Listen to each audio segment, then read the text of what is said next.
So are we live right now? Oh, we went early? Fine. So, hello everybody.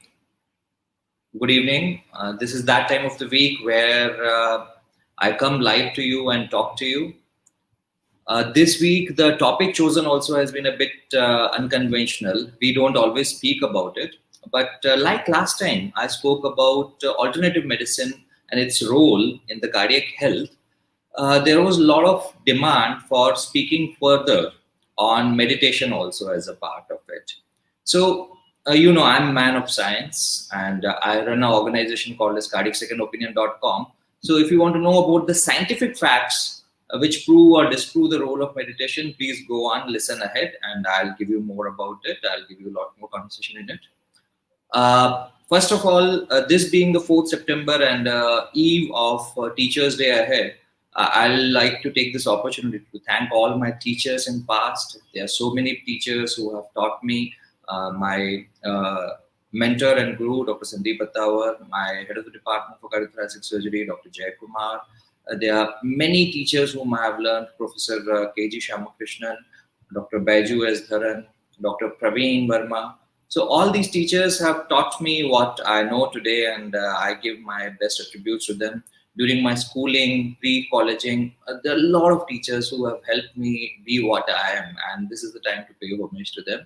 Happy Teachers' Day. And with that thought, I like to quote a quotation from my mentor, Dr. Sandeep Attawar. What he told me during one of the difficult cases that we were doing something like 8 or 10 years back, he is like, Mahesh, a cardiac surgeon is someone who is like a ninja fighter. He has all the blood and gore all around him, but in his heart, in his mind, he has to have a heart of a meditative yogi. He has to be silent inside. He has to be calm, even when there is so much blood around him. So that is the perspective of science. Now, you can't quantify this part, meditation, calmness, relaxation, ability to control your nerves in difficult situation. You can't quantify it. Every individual react differently. So same way, when we recommend, like I am a cardiac surgeon and most of my patients, when I talk to them, one thing I always say कि अपना stress कम कीजिए, manage your stress better, improve your lifestyle, be more objective in life. Now all those things we tell to the patient without realizing many a times that patients don't understand how to reduce stress.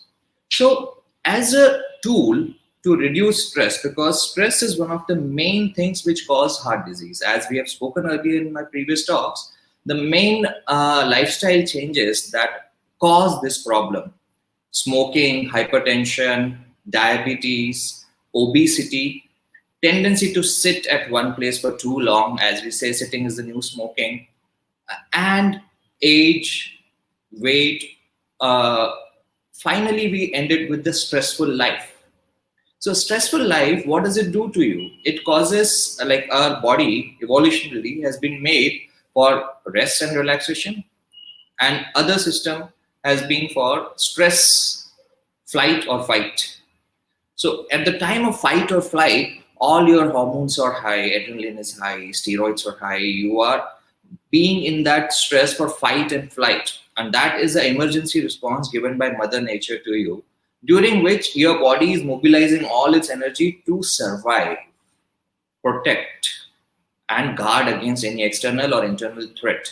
So stress is something which genetically or evolutionarily has been in human being for as a fight response, and this fight response is a immediate response which comes, measurable response in hormonal concentration is happening during that period, and it's meant for a short period.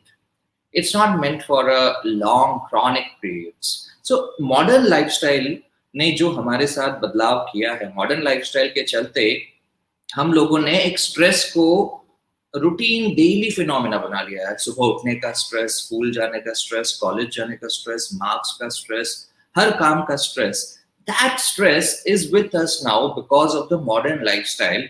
And mind you, मैंने पहले भी कई talks में कहा है, cardiovascular disease जिसको कि हम कहते हैं एथेरोस्क्लेरोसिस, हार्ट अटैक, पैरालिसिस, ये जो डिजीजेस हैं, साथ ही साथ डायबिटीज एंड हाइपरटेंसिव, ये जो डिजीजेस हैं सब कहीं ना कहीं पे इस स्ट्रेस से related.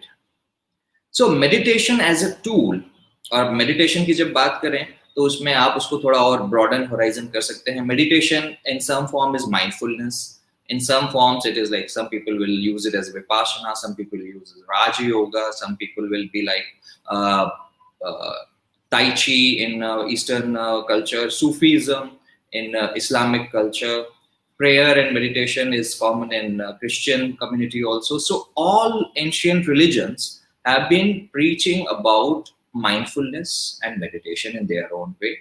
The clear cut as the epitome of mindfulness and meditation comes from Lord Buddha himself, where he preached of how you meditate and how it is the best way to do, without adding a creator's concept into it. So, what happens when you meditate or when you practice this resting situation while being awake?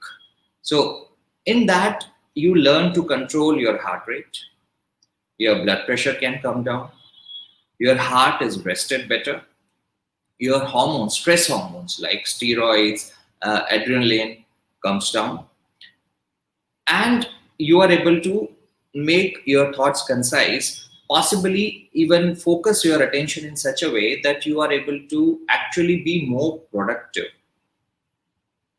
So in busting the stress, one mechanism is being uh, having meditation and relaxation in that sense. Second can be a mature response, can be you laugh it out. You find some tickle bone somewhere and you just laugh it away and go ahead. Like Charlie Chaplin was a stress buster again. But other than these two methods, all other methods are not a mature psychological response. So when we go into psychiatry and psychology, there are something called as mature responses and immature responses. Directing your anger elsewhere, keeping it suppressed, keeping it within you and not talking to anybody, going into depression and being depressive about it. All these are negative ways to handle stress, which is what most often people do in modern lifestyle. And that's one of the parts where the stress becomes a chronic situation. Daily, you are managing some stress at certain level. You are not trying to bring it down. And in that way, your body is in what a continuous inflammatory response, where atherosclerosis and all other parameters, all other such diseases find their breeding ground and they come on along. So first, as a stress buster, it's an excellent tool and everybody should use it. Second, when we talk about additional benefits of this, like I told you, there are a few things which cause all these cardiovascular diseases. Smoking is one of them. So now that is conclusively proven in behavioral sciences that some smoker who wants to stop smoking, quit smoking as a process, definitely meditation helps, because meditation helps you focus and try to motivate yourself better in trying to avoid smoke whenever the next opportunity comes to you. Of course, you don't seek out smoke, but whenever next time you are in a situation where you are offered a smoke, you handle it better if you have been meditating. So if you reduce the smoking, meditation helps you reduce the smoking. It also helps you in overall cardiovascular fitness and cardiovascular illnesses. Diabetes and hypertension, both these are called as metabolic syndromes. So these metabolic syndromes are essentially one parameter which we all say is a chronic inflammatory condition which emerged because of the chronic high level of stress. And diabetes and hypertension, they all come together. So there are many other causes of diabetes and hypertension, but one definite cause is this, that there is a chronic stress on you, and that stress brings about diabetes as well as hypertension in you, and both of these can be handled better. In fact, so much so that in American Heart Association guidelines, which I refer to for every case that I get, that American Heart Association guidelines specifically talk about it. 2013 guidelines, they included that a statement that meditation as a form can be used as alternative to medicines in certain cases to reduce the blood pressure. So it has gained that much importance and that much credentials enough to be included in the American Heart Association guidelines. Same way, American Heart Association guidelines have also included for the secondary prevention of heart attack. Like I had explained last time, what is the primary prevention, what is the secondary prevention. So primary prevention is when you do not have a disease and you're trying to prevent it. Secondary prevention is when you have developed a disease, you have treated it adequately, and now you don't want the disease to come back to you again. Like post-bypass patient, post-stent patients, patients on medical therapy for coronary artery disease. These patients also, if they meditate, there is an element that you might get a benefit out of it. Now, the language used is may.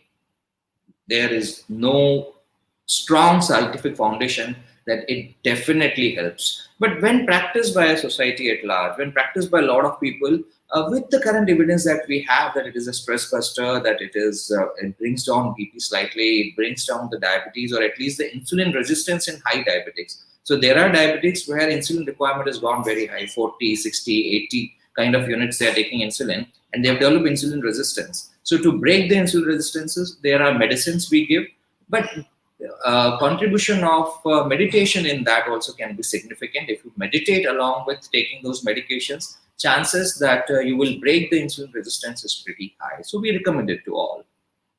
And when we talk about overall positive heart health, the element comes that last time I had spoken that amongst all the alternative medicine, the biggest credential scientifically goes to yoga.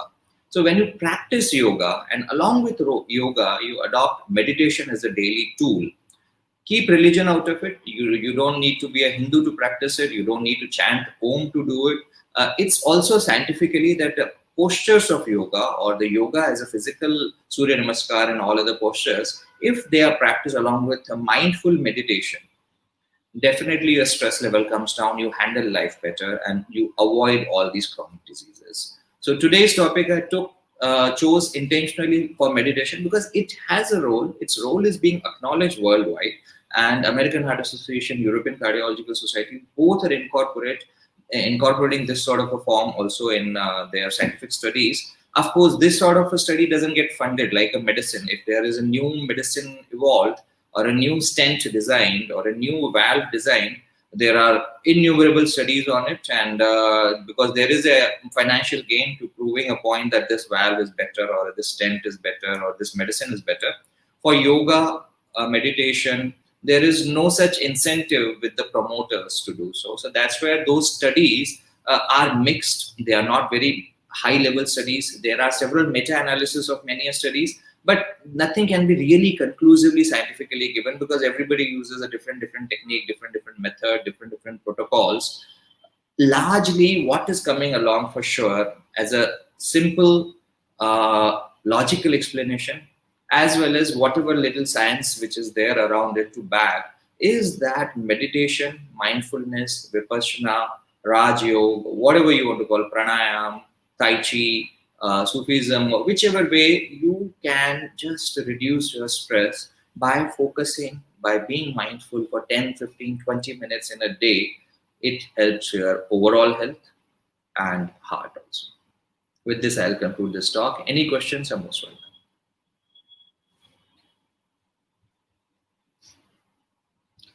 Mr. Shubham Golani ji says, my father is having heart disease. Can meditation reduce stroke and heart attack risk for him? So, Mr. Shubham, as I spoke in my talk, individually, I don't know how much effect it will give to your father. So, scientifically, what we know so far is if somebody who has had a heart disease, what kind of heart disease it is, of course, there are some things like rheumatic heart disease or congenital heart disease, where this yoga and meditation will have no role to play, and there is a different setup together. Today, what we're talking about is cardiovascular diseases, which includes the stroke and heart attack. If your father is already having a heart disease which causes him to have a heart attack, first line of treatment, if it is a severe block, is a bypass surgery or a stent. If he has been stented or bypassed, or if the disease is not very severe, there is a disease but it's not very severe, it's not very tight, in that case, medicines are the first line of treatment. Along with these three, stent, bypass, and medicines, other things which he can do is, of course, maintain a good hydration, be physically active, practice some form of exercise, which is aerobic exercises. That can be even Surya Namaskars or running, jogging, cycling, and all other activities. Reduce stress, and for reducing stress, meditation is a very good tool. So if he practices this, what we call is a healthy lifestyle, eat properly, eat fresh, eat less. All those measures I have told in many of my talks. So if he does it all holistically, definitely his chances of further attack will be less. So medications plus all other things together. Just meditation alone, I cannot assure you that it will reduce the stroke of chances of stroke or heart attack. Arpit Arora is saying, as heart patient, what benefit I can expect from meditation? Sir, definitely what is proven, if you are hypertensive along with other things, your blood pressure definitely comes down 5, 10, 15 notches in different individuals. Different things have been reported. And large scale studies have been done on hypertension. Definitely your BP medicine requirement will come down. If you are diabetic also, some level, because the stress is reduced and stress hormones are brought into control, your extreme diabetes, if you have extreme diabetes, may come down. These two definitely are big advantages. Plus, along with that, as a stress buster, the chances of a new attack, many of the times attack is brought out by an emotion or an anger or a fit of anger. When you're aggressive, at that time the attack is brought on. That you can avoid. You can learn to control your anger better. You can learn to reduce your stress level. So definitely it can help you in that sense. Mr. Rajkumar Jain is asking, is there any specific type of meditation to take care of heart health? Whatever suits you, Mr. Rajkumar. See, there are religious people who will impart religion along with meditation, and they essentially think of it as a religious means to connect to the God as well as for better health.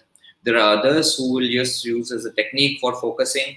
There are others who will use respiratory regulation, pranayam along with other things. Whichever way suits you. My recommendation is take out 15-20 minutes of your life, particularly very early in morning, when before you are planning the day, before you are thinking about how you're going to take your day. First thing you should do is meditate and exercise, and then only take on your day. There are many methods. You can use whichever way you want. Ranjana Kapoor ji is asking, मेरे husband heart patient हैं, उनको दिन में कितनी देर meditation करना चाहिए? Please advise. So meditation, I would recommend 15-20 minutes of meditation per day is very practical, very useful. You can do the Om chanting, you can do without chanting, you can put light music behind you, you can put some visual clues, but still 15-20 minutes of mindfulness or meditation, both are equally good for him. It should be done in a calm environment, of course. Is there any study related to correlation between heart health? Oh, numerous papers, Neha Sarinji, numerous papers. If you go, I'll give you a tagline. NCBI is the National Board for American Scientifically Published Papers. You just type meditation and heart health, you will find at least 1,000 papers. And there are so many more which did not feature in that NCBI list. So there are innumerable papers on it, and innumerable papers going both totally in this side saying that it is exceptionally useful, and on the other side saying it is nothing. So scientific studies are always like this. They go by the evidence they gather during the study.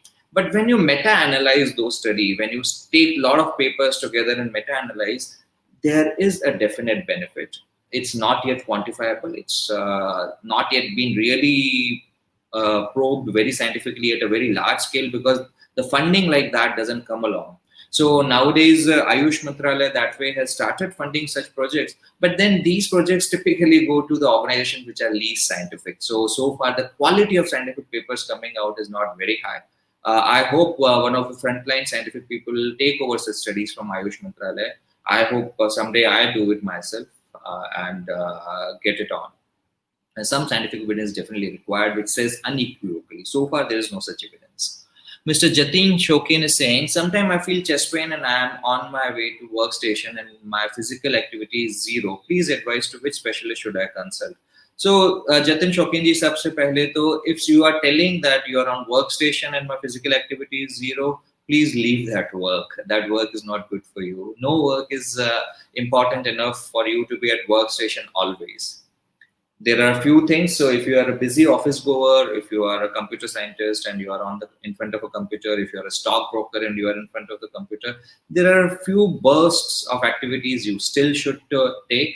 What I recommend is, if you have to be glued to your workstation always, if you're working from home these days, get a treadmill by your side, use your treadmill along with that. If not, if you are in an office, use 15-20 minutes focused work, and then take a dash, get out of your chair, go around, walk 5 minutes, and come back. So every 20 minutes to 30 minutes, take a 5 minute break or 3 minute break just to get out of your chair and walk around. Be aggressive with that. If you don't, as I said last time, one of the captions which I very specifically quote is, smoking is a thing of past. Smoking, many people are leaving. Everybody knows smoking is bad for you.